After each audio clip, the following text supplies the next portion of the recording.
Hoje é dia 25 de junho.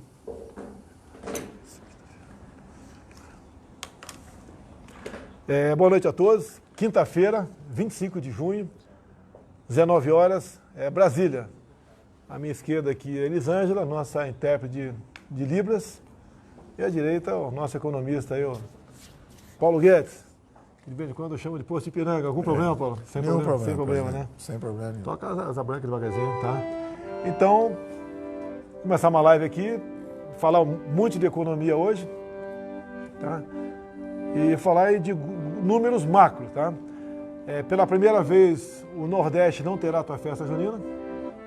Tá? É uma festa popular, que arrasta multidões, mas por questões de saúde não teremos festa junina no corrente ano no Nordeste. Por outro lado, aproveitar o Gilson aqui, o nosso presidente da Embratur, tá? Sanfoneiro, também, né? Fala vários idiomas, uma pessoa realmente que nos orgulha, estava dando um show no turismo no ano passado, crescemos praticamente 10%, né? Exatamente. 10% o nosso turismo cresceu, estava voando o turismo, daí veio esse vírus aí e botou o turismo lá embaixo. Acho que foi um dos setores que mais sofreu. Mas a gente vai falar sobre isso durante essa nossa conversa. E queria aproveitar o Gilson aqui, se me permite, né? Eu sei que é muito programa de rádio pelo Brasil que às 18 horas se toca Ave Maria. Agora são 19 horas e 2 minutos e nós queremos prestar uma homenagem aí aos que se foram vítimas do coronavírus. Então, vou pedir para o Gilson que toque aí Ave Maria para a gente, Gilson.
Obrigado, Gilson. Algumas notícias, antes de usar um pouco do Paulo Guedes para falar economia aqui. Foi aprovado na Câmara de ontem, uma larga margem de votos, 353 a 125, o projeto de lei que altera o Código Nacional de Trânsito. Entre as medidas, passou para 10 anos, está passando, depende do Senado Federal, a validade da carteira de habilitação. Tá? A proposta inicial nossa era valer por 10 anos até os 65 anos de idade. A Câmara resolveu encurtar para 50, não deixa de ser um avanço. E também, né, uma coisa que interessa muito, em especial, aos profissionais do volante. Os caminhoneiros, motoristas de ônibus, de van, transporte alternativo, que é muito fácil você cometer infração de trânsito, com a quantidade de radares que tem pelo Brasil, e perder aí 20 pontos na carteira e ela ficar suspensa. Então a Câmara está passando também, passou, né, para 40 pontos. A medida é bem-vinda e vai ajudar esses profissionais. Tá certo? Outra coisa, sobre radares fixos. Tem uma decisão judicial que nós temos que ter pelo menos 1.900 radares no Brasil. Eu queria diminuir mais ainda o número de radares, mas a Justiça decidiu 1.900. Eu espero a semana que vem trazer aqui o Tarcísio para explicar esse assunto.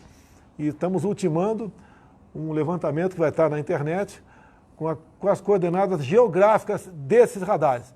Então, se você passar perto do radar, que não está previsto naquelas coordenadas geográficas, esse radar é piratão, tá certo? Então, é pirata, não tem que existir. É só entrar em contato com a gente que a gente vai correr atrás aí para retirar esse radar de lá. Então, parabéns à Câmara dos Deputados pela aprovação do projeto de lei que trata aí das alterações da Carteira Nacional de Habilitação. Semana que vem eu devo trazer o Tarcísio aqui, se me permite. Trazer o Tarcísio aí. Ele lançou no dia de ontem o edital para pavimentar os primeiros 52 quilômetros da BR-319, Porto Velho, Manaus. Ela era totalmente asfaltada, foi totalmente asfaltada na década de 70 e depois ela foi abandonada. Hoje simplesmente é intransitável, não adianta que não passa, até por muitas pontes foram destruídas, por motivos mais variados possíveis, outro que a própria natureza fez com que tudo isso se perdesse. Então, não é questão de um compromisso. Em havendo recurso, né, nós faremos as obras. O Tarcísio, quando fica imaginando, se tivesse uns 30 bilhões, que não é muito perto do orçamento, o que ele não faria? Mas não temos esse recurso aqui, o Brasil tem que crescer um pouquinho mais para a gente poder investir melhor em infraestrutura. Então, a BR-319 já foi lançado o edital e brevemente começa, então, os primeiros 52 quilômetros. Hoje também tivemos aqui a apresentação do novo ministro da Educação, o senhor Carlos Alberto Decotelli. O pessoal pode entrar no Google aí, ver o seu currículo, a sua vida. E, obviamente, foi uma escolha muito difícil, tinham 4 que se apresentaram, voluntários, 4 pessoas excepcionais. Entre elas, um jovem, que é o Renato Feder, do Paraná, secretário de Educação do Paraná, que faz um brilhante trabalho. Então, parabéns ao governador Ratinho por ter um secretário realmente qualificado como ele. E a opção acabou sendo pelo Carlos Alberto Decotelli, pela idade, né? Tem um currículo mais extenso, mas também tantas virtudes quanto tem também, por outro lado, ali o garoto Renato, entre outros 2 que se apresentaram também como candidatos aí a ser ministro da Educação. E foi uma escolha muito difícil, que todos 4 tinham um currículo excepcional.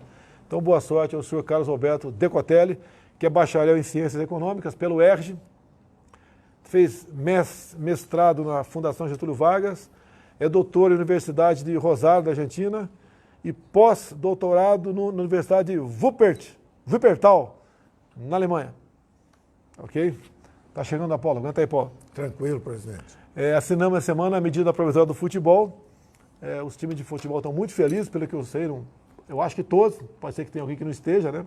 Mas parece que os times de futebol estão bastante felizes com essa medida provisória. Por que isso daí? Por exemplo, um jogo de futebol, né? Bangu e Vasco. Tá? Quem manda no direito de imagem é o Bangu. Ele vende aquela imagem para qual televisão que bem entender, ou não vende para ninguém. Tá? Flamengo e Corinthians. Tá? O Flamengo é que vai decidir para qual televisão vai vender a sua imagem, a seu direito de imagem. Até por que isso é bom? Se o time está jogando bem, tem craques despontando, o pessoal vai querer transmitir o jogo dele. Daí haverá uma concorrência sadia entre as televisões, por exemplo, para transmitir o jogo de futebol. Agora o time está desinteressado, né? Não está acomodado, e ele é o mandante. Ele não vai pegar um bom dinheiro para transmitir a imagem do seu time. Então, acho que isso aí, bem-vindo, né, Paulo? É um cara bom. Tu é flamenguista? Eu sou Flamengo. Tá certo, eu sou porco. Palmeirense. São os times que têm as maiores folhas de pagamento. Sim. Flamengo, sim. Acho que Flamengo e Palmeiras coladinho. O Palmeiras está com o estádio já arrumado, né? O Flamengo está sem, né? Mas o Botafogo empresta o Engenhão para você jogar uma pelada lá, tá ok? Pelada no Engenhão, hein? Flamengo e Bangu no próximo jogo, tá ok? Valeu, PG. E mais ainda, nessa medida provisória, dá o direito, né, deve ser os que entrarem em campo, o pessoal que entrar em campo, a 5% do valor da receita para distribuir de forma equânime entre todos os jogadores. Então, no meu entender, mais um incentivo para os times aí jogarem melhor ainda. Tá? Eu quero te convidar para o Catar final do ano, ver o final do Palmeiras e não sei quem aí. Tá certo? E você vai, eu vou acertar com a delegação do Palmeiras, o Felipe Melo, estou chegado nele, o capitão do time. A gente vai levantar a taça de bicampeão mundial do Palmeiras no Catar final do ano, tá ok? Brasil, nós estamos juntos. Sendo Brasil, estamos juntos. Oi? A FIFA cancelou o Mundial de 2020. Cancelou o Mundial? Pô, só porque o Palmeiras ia ser bicampeão, pô. Mas tudo bem. Nós temos uma liderança na Câmara, o Major Vitor Hugo, um Força Especial do Exército Brasileiro, e eu queria prestar aqui a minha solidariedade a ele, aos seus outros 2 irmãos, pelo passamento do teu pai no dia de ontem, né? Fomos hoje no velório, É um momento bastante triste para qualquer um. E o Major Vitor Hugo está enlutado pelo passamento do seu pai. Então, nossa condolência e que Deus acolha a alma do seu querido pai. Okay? Vamos agora entrar aqui talvez nas pautas mais interessantes aqui. Eu vou largar o papel fora, Paulo. Paulo, ajuda aí, Paulo. Vamos lá agora presidente. é contigo. Vamos falar aqui de... Vamos lá. Teve essa pandemia. Isso, tá? foi a primeira onda. O Supremo Tribunal Federal diz que os estados e municípios é que tinham que conduzir as medidas de combate ao vírus, né? A nós, quase que exclusivamente, cabia apenas jogar recursos para lá. Então, no primeiro momento, tá certo? O pessoal fica em casa, então quem tinha férias tirou, tá? Quem tinha recurso também pôde ficar em casa, não sofreu muito num primeiro momento, tá? Teve um socorro por parte do governo para pequenas e microempresas, para que parte do salário fosse pago pelo Poder Executivo? Eu não sei, presidente, se o senhor percebe que o senhor injetou 1 trilhão na economia. 1 trilhão na economia, né? 1 trilhão de recursos. O que aconteceu? Foram 2 momentos. No momento que a onda bateu no Brasil, o senhor imediatamente disse, não pode ficar nenhum brasileiro para trás. Então, nós começamos a usar as medidas infraconstitucionais, o que era possível fazer sem permissão especial do Congresso. O que nós fizemos? 200 bilhões de redução de compulsório, botar o dinheiro circulando na economia, os bancos, para não ter crise bancária, não ter corrida, não ter nada. Logo depois, a Caixa Econômica Federal, lá do Pedro, disponibilizou uma linha também de 100 bilhões de empréstimo. Ao BNDE, mais 50. Então, logo no início da crise, já tinha 350 bilhões girando. E, ao mesmo tempo, nós fizemos o seguinte, diferimos todos os impostos, quer dizer, não precisa pagar os impostos, atrasamos os impostos, não precisa... Está com dificuldade lá, não precisa pagar o imposto durante certo tempo, atrasamos esses impostos e antecipamos os recursos dos mais vulneráveis. Então, os idosos, por exemplo, os aposentados, nós antecipamos o 13º de pensionistas e aposentados. Isso deu 500 bilhões extras na economia durante esses 2, 3 meses. Aí o Congresso nos autorizou a entrar em campo. Aí nós entramos em campo, o senhor disse o seguinte, vamos botar em R$600 o auxílio emergencial. Eu me lembro da sessão que o senhor me ligou, o Vitor Hugo estava lá na Câmara, ligou para o senhor ligou para mim e falou assim, podemos pagar 600? E aí seguimos em frente, 600. Isso deu 150 bilhões. Começou quase que uma competição entre políticos, né? Eles chegaram a R$500. Sim, e daí nós demos a última cartada, 600. Então, o que era o antigo Bolsa Família, que estava em R$200, o senhor pagou 3 vezes mais. Sim. E triplicou a base, porque nós saímos correndo atrás dos invisíveis.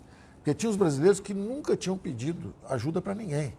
Era a faxineira, era o garoto na praia que vende refrigerante, era o menino que vende bala no sinal de trânsito. Esse pessoal todo estava desatendido. Chofé de táxi, de repente o táxi parou de circular. Então, nós estamos agora, no sábado, pagando mais uma parcela de auxílio emergencial para 60 milhões de brasileiros.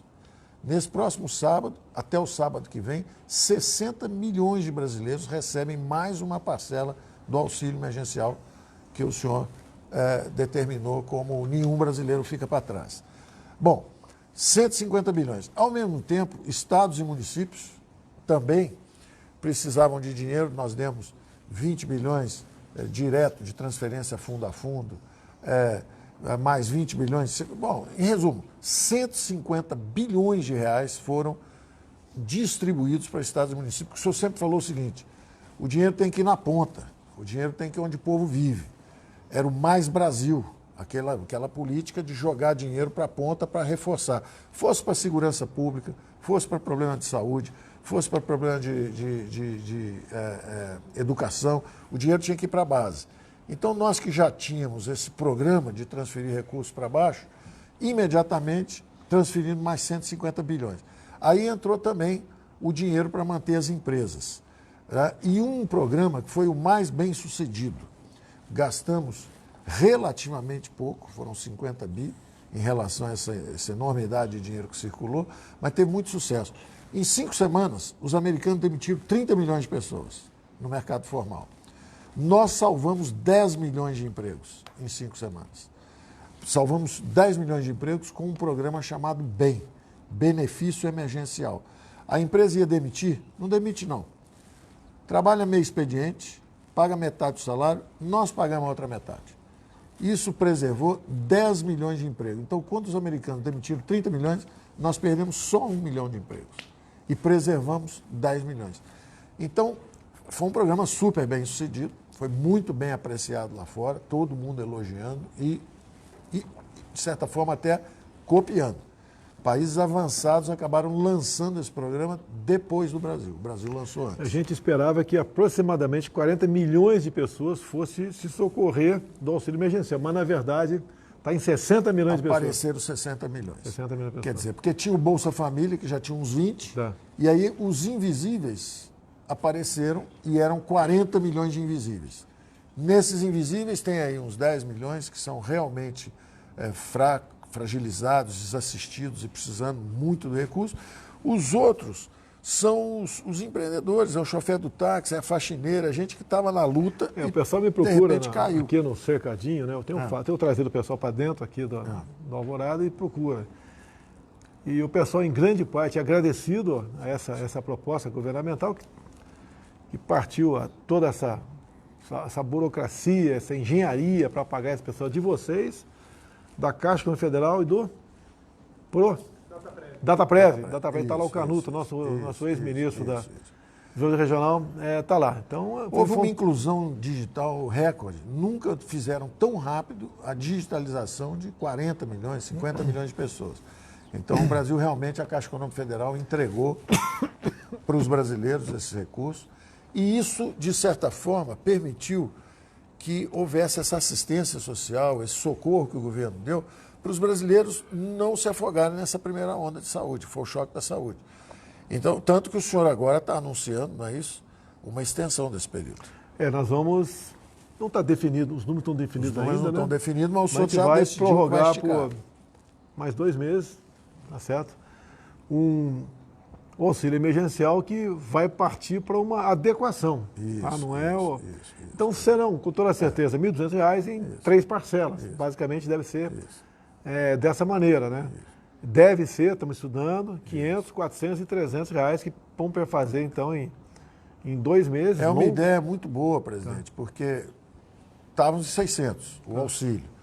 E à medida que a economia começa a se recuperar e começa a andar novamente, as pessoas então vão devagar se habituando, não é? Era 600, cai para 500, 400, foi sua ideia. O senhor deu uma ideia espetacular. É o pessoal do Bolsa Família, que ganha em média 200, quando passar para 500, está ganhando mais 1,5 Bolsa Família.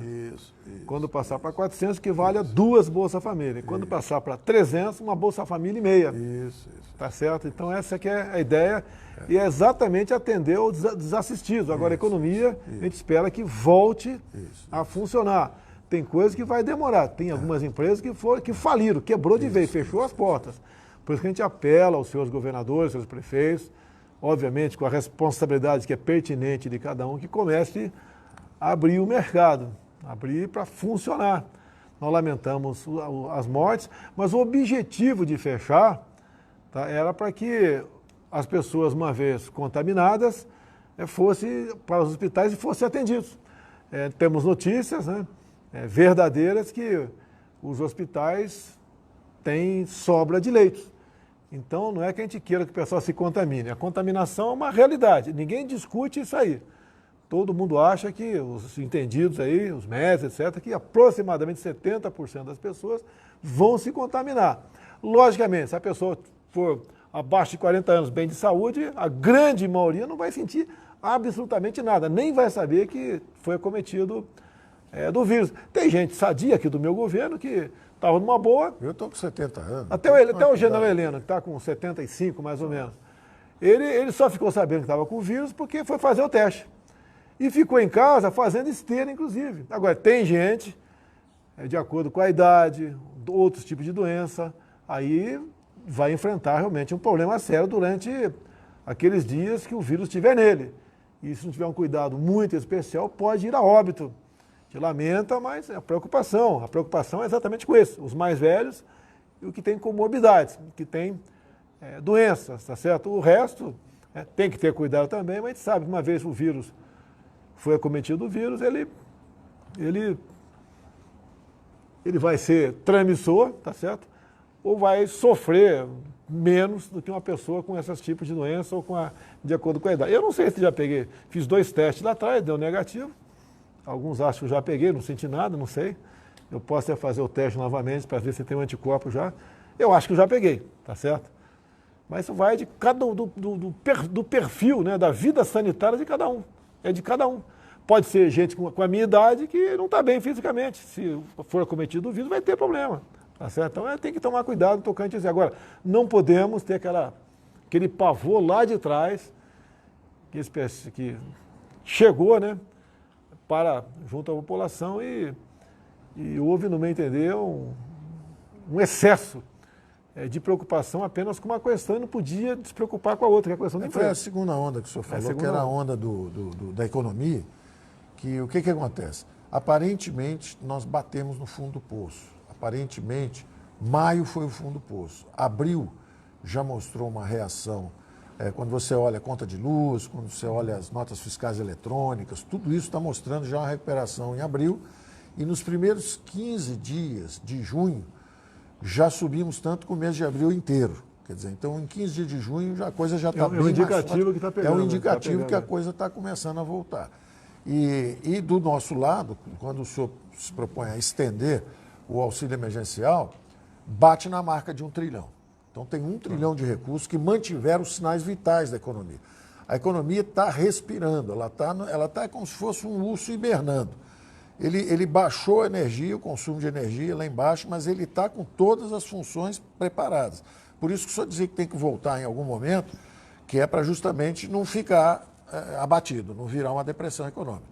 Então, se ele está com os sinais vitais ainda preservados, a qualquer momento começa a se mexer, aparentemente bateu no fundo do poço e você começa a atravessar. Agora, o interessante é que aqui nós estamos trabalhando, por isso que eu digo que nós vamos surpreender o mundo. Aprovamos ontem o saneamento, 100 milhões de brasileiros que no meio dessa crise tiveram problema, porque faltando água para 35 milhões de pessoas e esgoto para 100 milhões de brasileiros, aprovamos ontem o saneamento. Era um projeto que estava parado lá. Foi rápido. Foi bom, muita ajuda do Congresso. Então, o que está acontecendo? Nós estamos produzindo. Durante esse período, em vez de estarmos só nos lamentando ou enfrentando só a doença, nós estamos também com uma pauta positiva. E agora vamos para os marcos regulatórios. E depois vem o programa do emprego também, do Verde e Amarelo, a Renda Brasil. O senhor está cheio de novidades para trazer. Tem também o FGTS. O FGTS nós vamos liberar quando acabarmos. Vamos liberar também o FGTS. Né? São 30 e poucos bilhões de recursos. Para 60 milhões de pessoas. 60 milhões de pessoas também. Começa segunda-feira. Então, o que nós podíamos fazer, presidente, do ponto de vista de recursos, nós empenhamos 2 vezes mais do que os países emergentes. Aquela sua ideia de não deixar nenhum brasileiro para trás, não pode faltar dinheiro para a saúde, isso foi cumprido. Nós gastamos 2 vezes mais do que os países emergentes. E 10% acima da média dos avançados também. Então, o Brasil, ninguém pode dizer que o Brasil Paulo, não olhou para a saúde. Fala alguma coisa, você deu socorro a estados e municípios em duas oportunidades. Quanto mais ou menos e que forma foi esse socorro? Foram 150 bilhões. Quando começou a conversa com os governadores, a primeira visita que eles fizeram ao senhor, nós já tínhamos liberamos 50 bilhões, porque fizemos 8 bilhões transferência fundo a fundo. É o seguinte, dinheiro na veia para a saúde. O Fundo Nacional de Saúde passou 8 bilhões para estados e municípios. Logo depois, 2 bilhões para o Sistema Único de Assistência Social. São coisas como a Santa Casa Misericórdia, não é? Esses hospitais que são mantidos, não é, por entidades sem fim lucrativo, só passou mais 2 bilhões.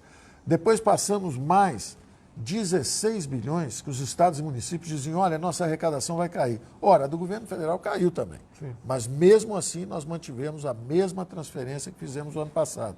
Foi um compromisso que assumimos com governadores e prefeitos. Independente de partido. Independente de partido. Todos os governadores, todos os prefeitos. Todos os governadores, todos os prefeitos. Logo depois, mais 20 bilhões de securitização. Eram recursos que eles podiam liberar. E depois rolagem de juros, dívida. No final da coisa, mais 60 bilhões livres que nós... Porque tem também um problema assim, transporte urbano. Você precisa manter funcionando o transporte urbano. Alguém pode precisar, está todo mundo em distanciamento social, mas de repente alguém precisa pegar um ônibus, visitar a mãe ou ir para o hospital, qualquer coisa. Você precisa ter o transporte urbano. Da mesma forma, merenda escolar. Tem uma opção de coisa que era dada na escola, que de repente as crianças vão para casa e perdem a merenda escolar. Então você precisa também manter isso funcionando. Mandamos mais 60 bilhões. Quando somamos tudo, foram 150 bilhões para estados e municípios. Nunca houve tanto dinheiro para estados e municípios. Por isso que a economia foi preservada, ela continua funcionando, apesar das vendas caírem, a produção seguiu. Teve uma super safra, ao mesmo tempo a parte de transporte. Então a Tereza Cristina garantindo a super safra de um lado, o Tarcísio trazendo... O homem do campo não parou. Não parou. Não parou. O homem do continuou campo produzindo e bateu recorde em relação à colheita do ano passado. Sim. Tá? E o Brasil é o único país do mundo que está aumentando as exportações. Sim. Porque como o nosso homem de campo continuou trabalhando, as exportações brasileiras, principalmente produto agrícola, minério, também, produtos também agropecuária e também minerais. Então as exportações brasileiras continuam subindo. O choque que vinha de fora no Brasil acabou não vindo porque as exportações continuaram girando. Então eu acho que o Brasil tem condições de surpreender o mundo saindo em V. O V que a gente diz é que caiu, bate no fundo e começa a voltar. Então nós temos realmente condição de voltarmos com a recuperação econômica antes até de outros países do mundo. Bem, amanhã, logo cedo, parto para o Ceará e vamos para a cidade de Jati. Tá? O que é? Vai inaugurar, junto com o Rogério Marinho, que é o nosso ministro do Desenvolvimento Regional, a Água Chegando no Ceará, que é a transposição do Rio São Francisco. Daí o pessoal fala, a obra começou lá atrás. Sim, começou lá atrás, mas a ordem minha, decisão do governo é não deixar a obra parada, que é muito comum quando o presidente assume, ele esquece tudo que foi feito e faz as suas obras. Nós, é compromisso nosso, não deixar a obra parada. Então amanhã estaremos juntamente com o Rogério Marinho, nosso ministro do Desenvolvimento Regional, que é lá do Rio Grande do Norte, inaugurando esse trecho. E convidamos, obviamente, os governadores do Ceará e de Pernambuco a comparecer conosco, ou pelo menos no aeroporto, para a gente poder bater um papo ali, trocar uma ideia. São governadores de oposição, mas o nosso governo não tem oposição. O senhor está levando água limpa, né? Água limpa. Água limpa, né? Limpinha em todos os sentidos, né? Está chegando água limpa lá. E o povo nordestino merece toda a consideração, todo o respeito. O meu sogro, inclusive, é do Ceará, é de Crateús. Então, no Ceará amanhã. Paulo, outra coisa aqui. Tá? Taxa Selic baixou, eu acho que nem você imaginava lá atrás. 2,2. Você nunca imaginava. Antes de você assumir o governo, você nunca imaginava chegar a esse ponto. Não, nós tínhamos um projeto, o senhor se lembra, que o Brasil tinha um juro muito alto, era o paraíso de quem vivia de renda. Tá. E era o inferno dos empreendedores. O senhor falava, vamos tirar vamos tirar o governo do cangote desse povo aí. Então nós sabíamos que nós íamos baixar os juros. Mas realmente o trabalho está indo além até da nossa expectativa. E os juros estão desabando mesmo. Os juros estão descendo forte. Uma parte também foi essa crise que ajudou a paralisar tudo também, mas a maior parte dessa queda foi a política econômica mesmo, porque nós mudamos. Em vez de ficar com o governo gastando muito e o setor privado exprimido, nós fizemos o contrário. O governo tem austeridade, está fazendo o que é preciso, leva água limpa para o povo, faz as coisas que são importantes, mas não está gastando com os excessos. A reforma da Previdência, por exemplo, acabamos com os privilégios. Né? Da mesma forma, os salários, os funcionários estavam altos demais, a gente segurou um pouquinho, dá uma travadinha, só um tempinho aí, e o Brasil começa a ter recursos para investir. Então isso está acontecendo. Isso está acontecendo. Uma paradinha só com o jogo rápido aqui. No Facebook nosso, é isso mesmo, nosso Facebook está com 79 mil pessoas online, no YouTube 35 mil, Pingos nos Is, 88 mil, parabéns, está à nossa frente. Jovem Pan News, 16 mil. O pessoal do Pingo nos Is, que é o pessoal lá? Zé Maria, ajuda aí. Fiuza, Augusto Nunes e outro que eu sempre esqueço o nome. Vitor Brau. Esses 4 aí, muito obrigado por nos seguir. Ele tinha que ter um link aqui para ver se tinha uma pergunta, né? Para ele, para mim não, para o Paulo Guedes. Vamos lá, Paulo Guedes, com essa taxa Selic lá embaixo, com os juros também baixando no longo prazo, em relação ao ano passado, quanto de juros devemos pagar menos no corrente ano? Mais ou menos. Presidente, nós estamos baixando, os cálculos iniciais tinham sendo 120, 130, 140 bilhões a menos. Tá. Como ela está caindo mais rápido, vai ser mais do que isso. E isso são recursos justamente... O que acontecia com o Brasil? O Brasil gastava muito e gastava mal. Gastava com privilégio da Previdência, gastava pagando juro para gato gordo. Juro para gato gordo. Deixa eu ver se eu entendi aqui. Aproximadamente menos 500 milhões de reais por dia. Aproximadamente. Sim. Tá. Pagando menos. Exatamente porque o governo agora está gastando menos, mas está gastando melhor. Por exemplo, o senhor está levando a água limpa lá, está levando a água para lá. Em compensação, estamos pagando menos despesa de juros. Da mesma forma, os excessos também que tinha na Previdência. Tinha muito privilégio. Nós vamos sacrificar gerações futuras para manter privilégios. Então, nós também reduzimos esses privilégios. Então, nós estamos fazendo um governo austero, ele gasta menos, mas gasta com melhor qualidade. Tudo está acontecendo em todas as frentes. O senhor vê que o senhor completou 1 ano e meio sem nenhum escândalo, todas as empresas estatais melhor geridas, o Correios dá prejuízo, melhorou, a Caixa Econômica muito melhor, a Petrobras se recuperou, está tudo funcionando melhor. Agora, nós temos que transformar isso justamente em recursos para chegar no povo, chegar na ponta, como o senhor fala. Ô Pedro, quanto é que está o cheque especial da Caixa? Chega a estar em 2%, 2,9%. 3%, arredondar. 14%. É quando nós assumimos o juro especial, o juro do cheque especial, é isso? Estava em 14%, agora está ao mês. 14% ao mês, agora está 3% ao mês. Há uma diferença enorme. Tá? Lógico que não vai querer que ninguém se endivide. Até porque a Caixa... Banqueiro é complicado. A Caixa teve um lucro recorde ano passado. Até banqueiro bonzinho. O dobro em relação a 2018, vamos pegar esse lucro dele, presidente. Vamos pegar esse lucro aí. Transformar isso em obra. Ou transformar em obra ou diminuir, passar para 2,5% ao mês, 2%. Aí o pessoal não se endivida não. Agora, deixa eu fazer propaganda para a Caixa aqui, né? Ó, você que está em outro banco aí, juro lá em cima, vai para a Caixa, cara. Já que você gosta de se endividar, né? Eu nunca entrei no cheque especial. Desde meu tempo de tenente do Exército, eu nunca entrei em dívida, tá certo? E como deputado, como presidente não vou entrar porque eu não pago quase nada, tá? Vivo muito bem, graças a Deus, aqui. Se bem que quando o pessoal fala em cartão corporativo, são 3 cartões corporativos. Tem cartão corporativo, quando eu viajo, todas as despesas são pagas com esse cartão. Alguns acham que eu pagar a despesa com o meu salário. Pô, como é que eu vou ficar num hotel barato, que é 2 mil a diária, tem hotel de 30 mil a diária. Hoje, quando estava, se eu não me engano, na Arábia Saudita, né, a imprensa falou que eu fiquei no hotel de 30 mil reais a diária. Verdade. Só quem pagou foi o cheque, não foi eu. Eu jamais ficaria no hotel de 30 mil reais, jamais. Dormiria na van ou dentro do avião. 30 pau, não vou pagar. E a galera que está comigo já sabe disso. Não tem papo. Eu levo miojo lá para viagem, para não comer fora. Lá fora tudo a comida é caríssima. Daí, Paulo, você come lá fora quando viaja? Eu sou testemunha que ele é um cara durão. Nós estávamos viajando para Davos, ele estava operado, estava com aquele saquinho aqui. Aí chegou 10 horas da noite, 11 horas da noite, pô, vamos dormir, presidente. Eu doido para dormir, no avião, descansar no avião, e ele conversando e tal. Presidente, vamos dormir, vai lá para a cama lá. Ele falou, você acha que eu vou dormir? Porque tem um avião, tem um quarto e uma cama boa lá para ele dormir. Eu falei, não vou não, eu vou ficar com vocês aqui, vou dormir sentado. Você acha que o comandante vai dormir bem lá e a turma ficar aqui dormindo sentado? Vai dormir todo mundo sentado. Eu tenho uma história para contar. Sentado. Vou contar. Eu falei com ele, mas ninguém está com saquinho, ninguém tomou facada, vai descansar. Não foi. Não foi. Vou contar uma história rápida aqui, né? Eu decidi vir candidato a presidente no final de novembro de 2014. Tem até um vídeo meu. Eu estava na Academia Militar das Agulhas Negras, estavam lá os aspirantes, lá numa região chamada aí, Ponte do Rio Lambari. O pessoal ia entrar para a formatura. Então a turma de 2014 lembra disso. Eu estava lá, deputado, recém-eleito também, né? Uma votação muito grande, quase 500 mil votos.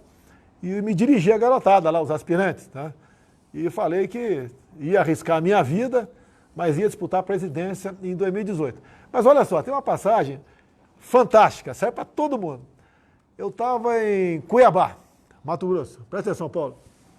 E cheguei por volta de 1 da manhã. Quando você está muito cansado, você não dorme. Tá? Tinha eu e mais um cara, o cara foi dormir. Eu desci, fiquei lá embaixo, as pernas doendo, umas 500 fotografias, uma palestra. É 2017.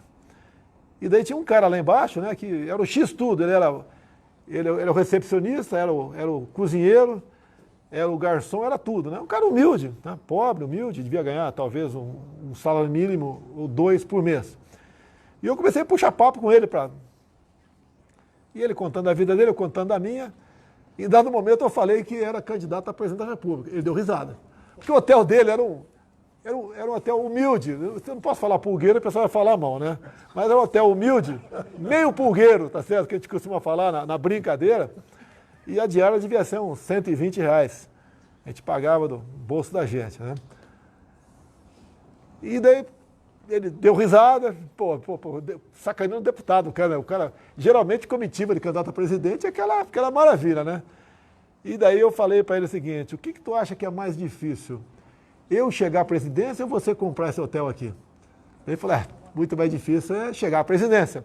Cheguei, eu espero que ele esteja trabalhando para comprar o hotel. Isso é respeitosamente, Paulo, que é sinal que cada um se empenhar, se esforçar. Tem que saber que a pergunta é boa, senão a gente censura a pergunta do Augusto Nunes aqui. Ô Augusto Nunes, não vai botar o Paulo Guedes em xeque não, botar o PG em xeque não. Então é sinal que cada um, uma vez se esforçando, se dedicando, pode atingir seu objetivo. Qual é a pergunta do Augusto Nunes aí? Por que fui abrir a boca, hein, Augusto Nunes? Vou botar aqui, presidente. Fala aí. Ministro Paulo Guedes, é possível calcular a queda do PIB nesse ano? Calcular já? Calcular a queda. É possível calcular a queda do PIB? Prazer falar com você, porque você que anunciou. Você anunciou que o presidente Bolsonaro tinha me convidado para ministro. Eu me lembro disso, né? E eu estou te devendo já uma visita aí para a gente conversar. É que eu estou tão atolado nas medidas aqui que eu não tenho nem tempo para dar entrevista. Mas eu não acredito. A economia é um organismo vivo. Da mesma forma que é muito difícil você prever o efeito de um vírus sobre um organismo particular, porque é um organismo vivo, alguns reagem bem, alguns reagem mal, a economia é um organismo vivo. Então, o que a gente aprende em teoria econômica, principalmente nessas técnicas de previsão, é que há momentos em que há uma ruptura em todos os parâmetros, os modelos param de funcionar. Quando você tem um choque como esse, eu não acredito nas previsões que são feitas. Porque nós somos organismos vivos, nós reagimos. Por exemplo, se a doença recede rapidamente, nós começamos a trabalhar, etc., podemos chegar... Vou dar um exemplo. Hoje, eu fiquei sabendo, por exemplo, nós acompanhamos as contas de luz diárias, o que está acontecendo com o consumo de energia. Hoje nós estamos só 4% abaixo dos mesmos 20 dias de junho do ano passado. Então, hoje nós estamos caindo só 4%. Se você pegar por energia elétrica, o Brasil está caindo só 4%. Está todo mundo falando que o PIB vai cair 10%. Hoje, nós estamos caindo 4% em relação ao mesmo mês do ano passado.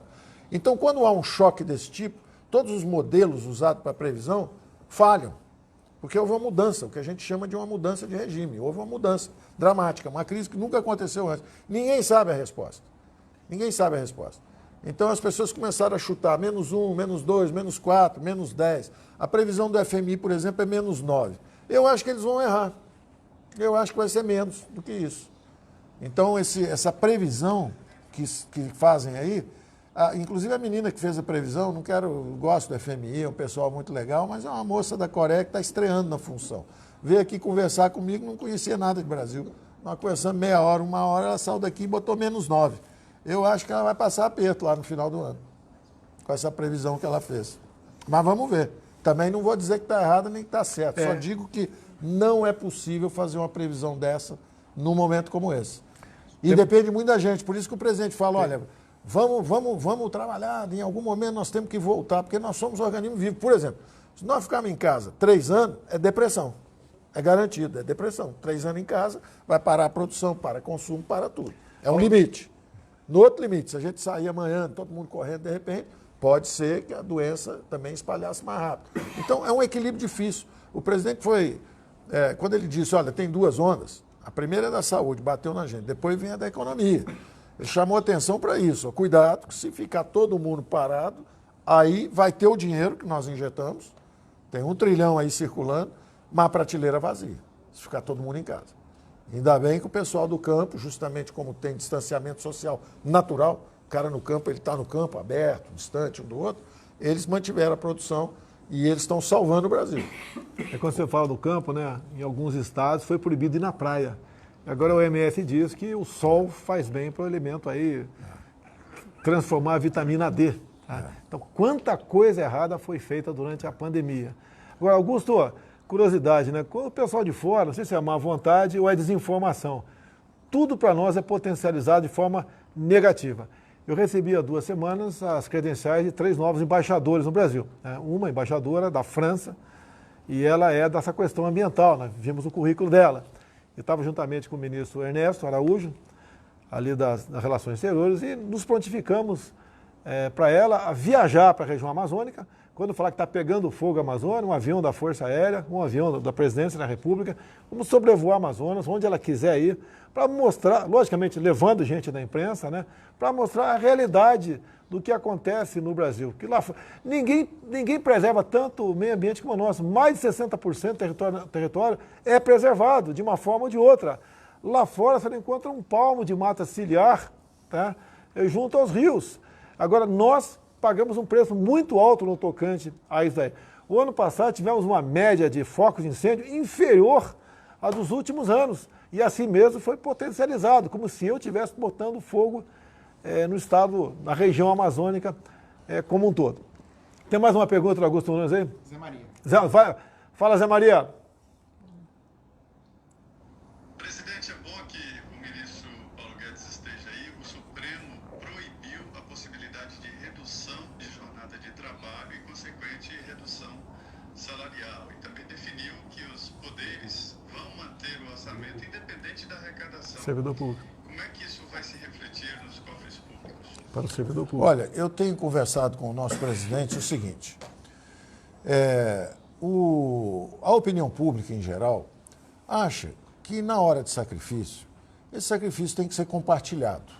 Então a opinião pública acha que é natural, da mesma forma que o setor privado há uma queda de salários, da mesma forma que tem gente que perde o emprego, etc., que o setor público também deu uma contribuição. Eu conversando isso com o presidente, nós estávamos falando sobre exatamente com o presidente segurou os salários do setor público esse ano e o ano que vem.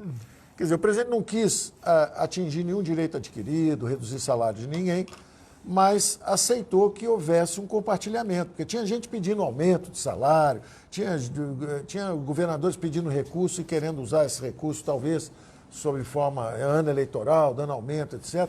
Então, o que nós fizemos, o que o governo fez, e o presidente chamou os governadores, chamou o presidente da Câmara, chamou o presidente do Senado, e fizemos um acordo pelo qual os recursos vão para estados e municípios, mas tem que ir para a saúde, não pode virar aumento de salário. Justamente para mostrar à opinião pública que também os funcionários tinham que abrir mão disso. Ora, houve funcionário que reclamou disso. É um erro, porque a opinião pública está pedindo mais. A pergunta, na verdade, ela está dizendo o seguinte, por que não corta? Será que o Supremo não está errado de manter os salários na hora que todo mundo está perdendo? Então, por isso que eu achei ponderada a atitude do presidente. Tem gente pedindo queda de 25%. Lembra disso? Corte de gente 25%. pedindo corte de 25%, para mostrar que eles estavam participando do sacrifício. Por outro lado, tinha gente querendo quinquênio, aniênio, milênio, dulcênio, uma opção de coisa que eu falei, peraí, dá as medalhas depois da guerra. A guerra está começando agora, nós vamos dar medalha e aumento para todo mundo. Então o presidente, numa linha muito ponderada, falou, tudo bem, não tem nem esses aumentos, mas também não tem a queda. Vamos manter esse salário aí por 2 anos. Só o Zé Maria aqui, eu entendi, eu acho que um pouquinho melhor que você, o Zé Maria. Não, eu o sei Supremo que o Zé Maria está decidiu, falando que o Supremo que não pode decidiu reduzir que não salário. pode cair. Vamos supor que o Congresso, uma Assembleia Legislativa né, do Estado qualquer, quisesse reduzir o salário. Não pode. Agora eu te pergunto uma coisa. E se a arrecadação, vamos supor, a gente espera que não, mas se caia. É fato, se caiu. caia. Não, é fato, caiu. Vai continuar pagando integral? Caiu. Isso aí é o que eu estou dizendo. A opinião pública olha para isso e acha que são privilégios mantidos. A opinião pública acha isso. Então eu estou relatando. Nós, quando enfrentamos o problema um pouco antes, nós falamos, olha, não dá para dar aumento. Pode até não reduzir, mas não pode dar aumento. Aí o Supremo veio agora e falou assim, e não pode nem reduzir. Nem jornada de trabalho, nem isso. Ora, a opinião pública, eu acho que é desfavorável a essa avaliação. Por outro lado, eles acham que constitucionalmente estão assegurando direitos, o direito ao salário, etc. Nós vamos responder mais perguntas. Então, o que acontece? É uma utopia. Se não entra dinheiro na caixa d'água, como é que você quer tirar mais água da mesa? Se nós ficássemos, é o exemplo que eu dei, se ficar 6 meses, 1 ano, 1 ano e meio, vai ficando parado muito tempo, daqui a pouco não paga nem salário. Não paga nem salário. Pode decretar o que quiser, não vai ter recurso para pagar. Outra pergunta, Ciro? Fiuza, para não... Tá faltando mais uma pergunta da Globo, né, do Pingo no Z. Ministro Paulo Guedes, a pandemia interrompeu aí uma grande reforma que o governo estava iniciando, que é a do Pacto Federativo. Sim. Que ia praticamente regular toda a questão fiscal no Brasil por muito tempo. Perfeito. Como é que vai ser a retomada dessa agenda? Que mudanças na agenda de reforma precisam ser feitas aí nos próximos meses para que se retome essa agenda essencial do país no momento? Olha, eu acho que com gente como vocês perguntando, eu vou precisar de 1 hora, um programa especial. Vocês são muito bons. Eu empresto o Paulo Guedes. As perguntas são espetaculares. Mas, Fiuza, isso é fundamental, porque o que acontece? O nosso foco era, primeiro, no controle das despesas. Eram 3 grandes despesas, subindo descontroladamente. Primeiro, Previdência, fizemos a reforma da Previdência. Segundo, juros. Então, nós desalavancamos os bancos públicos, reduzimos esse endividamento em bola de neve, travamos as despesas, e aí os juros desabaram. E aí economizamos muito também com juros. Então, com o excesso, com os privilégios da Previdência, nós economizamos, derrubamos também, como dissemos antes, gastávamos muito e gastávamos mal. Então, começamos a cortar esses gastos justamente nessa dimensão ruim, excesso de Previdência, privilégios na Previdência, juro para gato gordo, quer dizer, gente vivendo de renda, jovem ainda, e, ao mesmo tempo, os salários de funcionalismo, que estavam muito altos, subiram 50% acima da inflação em 17 anos. Quer dizer, virou uma casta em relação ao resto do Brasil. E quando vem o coronavírus e bate na economia brasileira esse meteoro, agudiza essa diferença. Todo mundo agora vê o seguinte, além de estabilidade no emprego, além dos privilégios da Previdência, não sofrem também queda de salário e não participam do sacrifício geral. Então, essa é a opinião pública, é essa.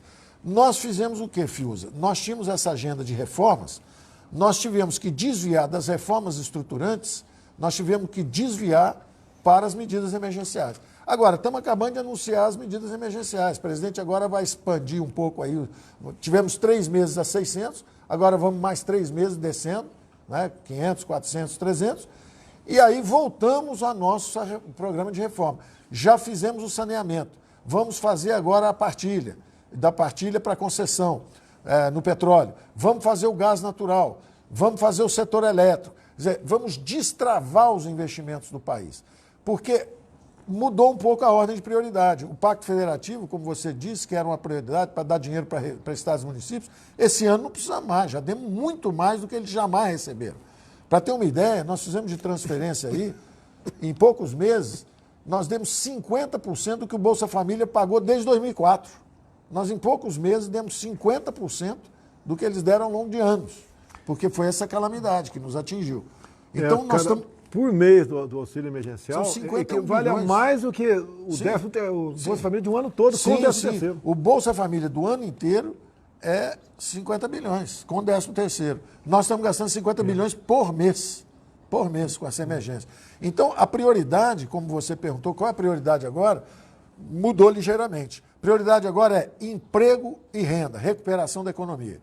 Então, emprego e renda. Então, a gente vem agora com o programa Verde e Amarelo para criar aí um universo de trabalhadores, os invisíveis. Achamos 30 milhões de brasileiros, 38 milhões de brasileiros invisíveis, que nunca pediram nada para o Estado. Eles querem o direito de ganhar a vida deles por conta própria. Então, nós vamos criar uma rampa de ascensão social. Esse pessoal tem capacidade, pode empregar sem encargo trabalhista, sem nada disso, porque não é uma legislação, é uma legislação para acabar com o desemprego em massa. Então, nós vamos submeter isso ao Congresso brevemente. A prioridade agora é geração de emprego. Precisamos justamente abrir novos horizontes de investimento. Então, vem investimento em gás natural, choque da energia barata. Isso vai chegar no botijão de gás daqui a pouco, vai ficar barato. Vamos fazer depois a reforma tributária, vamos reduzir os IPIs, vamos também tornar A cesta básica acessível, tudo isso acessível para a população. Comprar fogão, geladeira, se a gente tirar os IPIs, isso tudo desaba, o preço desaba. Então nós vamos retomar nossa agenda de reforma estruturante. Reforma tributária, marco regulatório dos investimentos, criação de emprego com desoneração da folha de pagamentos. Nós vamos partir para cima. O Brasil vai surpreender o mundo. O ano passado nós surpreendemos fazendo a reforma da Previdência, quando ninguém achava que era possível. Esse ano, nós, durante a pandemia, o Congresso está trabalhando, está todo mundo lá trabalhando. Aprovaram o saneamento ontem, aprovaram a carteira de motorista. Quer dizer, nós vamos surpreender. Nós vamos surpreender. O Brasil vai surpreender. É um povo valente, vamos furar as duas ondas e vamos sair do lado de lá. Paulo, me permite aqui a última pergunta aí do Vitor Brau, da Jovem Pan. Pingo nos I. Olha lá. Ministro, boa noite. Há empresários aí que têm reclamado da dificuldade de acessar as linhas de crédito que foram anunciadas pelo governo federal. Empresários que estão com dificuldades de conseguir esse dinheiro para manter as portas abertas. Em relação a isso, qual a situação, ministro? Houve de fato algum problema para a liberação desse dinheiro e qual a previsão? Quando isso vai ser solucionado? Nós falamos a verdade. Houve um problema sim. Nossos programas de crédito tiveram um desempenho insatisfatório. É o melhor time, são os caras mais técnicos, mais sofisticados. É o grupo, justamente é esse grupo, é o Pedro lá na Caixa, é o Campos no Banco Central, é o Rubem Novaes no Banco do Brasil, é o Montezano no BNDES, é um timaço. Agora, às vezes é assim, o timaço entra, o vento toca na bola, a bola acaba, faz a curva, o outro time acaba fazendo o gol. A bola entra contrária. Nós tivemos um desempenho insatisfatório no início, seguimos aperfeiçoando, tanto que eu contei, primeiro nós soltamos 200 bilhões de compulsório, não funcionou direito, porque os bancos estavam empossando os recursos. Aí nós fomos para a folha de pagamentos, começou a funcionar, manter emprego, não estava satisfatório. Aí nós criamos um outro programa espetacular. Primeira vez que a Receita Federal liga para o microempresário, nós pegamos 3 milhões e 200 pequenos empresários que pagam imposto, bons pagadores de impostos, gente simples. E estava reclamando que o dinheiro não chegava. Não está chegando, não, então você vai receber uma ligação da Receita Federal. A Receita Federal liga para o cara e fala, ó, você for um bom pagador de impostos, você pode passar aqui e pegar 30% do seu faturamento mensal, que nós passa na Caixa e pega o dinheiro. Paga-se no Banco do Brasil e pega o dinheiro. Melhoramos o alcance, 200 mil já chegaram lá. 200 mil já se cadastraram. Pois é. Nós já emprestamos 6 bilhões de reais. Isso, então nós estamos melhorando o tempo inteiro, mas concordo, viu, que o desempenho inicial foi insatisfatório. E entrou o Real Madrid em campo, entrou o Barcelona em campo e nós estávamos perdendo para o Bangu de 2-0. Aí tentamos virar o jogo. Ainda bem que tu não falou Botafogo, pô. Aí viramos o jogo, o novo ministro da Educação é botafoguense, hein? O Decotelli. O Decotelli é botafoguense. Reforçou o nosso time aqui. Não tive influência nenhuma na escolha. Agora, Decotelli foi professor nosso no IBMEC 20, 30 anos atrás, depois foi professor nosso de novo na HSM 10 anos atrás. Conheço o Decotelli, foi uma bela escolha sua. E eu não falei nada. O presidente tira do... Vai lá, pesquisa, pega o WhatsApp dele, conversa. Eu não falei nada porque ele já tinha me dado uma opção de ministério. Se eu começo a dar palpite, eu só estou aumentando meu problema. Então eu fiquei quieto. É quando se começa a pintar os nomes, né? É uma avalanche de informações nas mídias sociais, né? Uns batendo, outros elogiando. Pô. Então você quer saber, olha, quando tiver na eminência escolher um ministro, se você quiser saber da vida do teu vizinho, né? Diz que ele vai ser ministro. Você disse que é cotado para ser meu João da Silva de Oliveira, teu vizinho. E planta aí umas notinhas aí que vai aparecer rapidamente toda a vida pregressa desse cara na tua frente, né? O que ele fez, o que ele não fez, desde os 5 anos de idade. Inclusive, uma revista à época, questão de 3 anos, fez uma matéria em Eldorado Paulista. Tá? Olha só, em Eldorado Paulista. Eu já sei, eu só xingava. Não, olha só. Olha o que saiu na revista à época, a meu respeito, 3 anos atrás. Que eu saía pelado na rua, eu tinha 5 anos de idade, segundo a revista, saía pelado na rua, me referindo a uma vizinha de gorda. Olha só. Com 5 anos de idade, eu confesso que eu não lembro dessa passagem. Se alguém se lembrou dessa passagem, se for verdade, eu não sei. Mas a partir dos 5 anos de idade, você não está imune aí a ter sua vida devassada. Então, espero não trocar nenhum ministro, né? Estamos com a falta na saúde, mas se bem que o Pazuello está indo muito bem. A parte de gestão está excepcional, coisa nunca vista na história do Brasil, a questão de gestão está indo muito bem. Sabemos que ele não é médico, mas ele está com uma equipe fantástica. dentro do Ministério da Saúde. Muitos querem que a gente coloque lá um médico, tá? E agora um médico dificilmente é gestor também, né? Mas tudo bem. Mas se aparecer um médico, gestor, a gente conversa com o Pazuello e vê como é que fica aí. 1 hora de live, Facebook 70 mil, YouTube 43 mil, Pingo nos Rios 95 mil, tá ganhando da gente. Jovem Pan News 19 mil. Prezado Vitor Brown, Zé Maria, Fiuza, Augusto Nunes, muito obrigado por compartilhar nosso sinal. O Vitor Brown, só para dizer, ó, não parou não, Roberto Campos já anunciou outro programa ontem de crédito de novo, melhor ainda, e nós estamos estudando até o bônus de adimplência, que é o seguinte, o sujeito pequenininho, que foi lá, pegou o empréstimo, trabalhou bem, conseguiu se recuperar lá na frente, pagou o empréstimo dele, pagou os impostos, né, pequenininho, ainda está pagando simples, a gente pode até dar o bônus de adimplência, perdoa o crédito. Nós estamos estudando isso também e possivelmente venha isso aí. Estamos estudando isso para os pequenininhos. E eu fui mal interpretado naquela reunião que vazou. Eles estão falando... porque o que eu falei? Quando a empresa é grande, tipo companhia aérea, nós vamos ganhar dinheiro. Nós damos dinheiro para salvar, mas ele tem que pagar a gente. Agora, se a empresa é pequena, nós não vamos ganhar dinheiro. Eu não disse que nós não íamos dar o dinheiro. Eu disse que nós vamos dar e vamos perder. Com o pequenininho, você sabe que vai perder porque ele está ali lutando para sobreviver. Você tem que tentar ajudar. De cada 100 que você ajudar, 50, 60 vão sobreviver, 20, 30, 40 podem não conseguir, e você perde dinheiro, e a função é essa mesmo. O governo vai ter que correr esse risco de perder esse dinheiro com o pequenininho. Agora, o grande não é vergonha, eu salvar uma baleia, um jumbo, um elefante e não pegar pelo menos o rabinho ou uma orelha, levar para casa, né? Ele tem que pagar um pedaço do dinheiro público que foi gasto lá. Então foi muito mal interpretado quando eu disse, olha, o grande a gente ganha dinheiro, o pequeno não. Mas vamos dar o dinheiro para o pequeno também. E no pequeno nós não queremos ganhar dinheiro. Se ele pagar o empréstimo, a gente vai até dar esse bônus de adimplência. Ele pagou o imposto do ano seguinte, você salvou a empresa. Ela paga imposto no ano seguinte. Vai pagar o resto da vida, é um bom pagador. Para que você vai chatear o cara? Dá perdão no empréstimo dele. Estamos estudando isso também. Podemos encerrar, Paulo? Ó, pessoal, ele está encerrando. Quem está ligado na gente aí, liga ali no Pingo, passa para o Pingo nos Is. Eu não sei se eles têm mais algum tempo de programação lá, o Augusto Nunes com o seu time. Tudo bem. Então, muito obrigado pela presença, pelo acompanhar a nossa live. E até quinta-feira que vem, se Deus quiser. Um abraço a todos.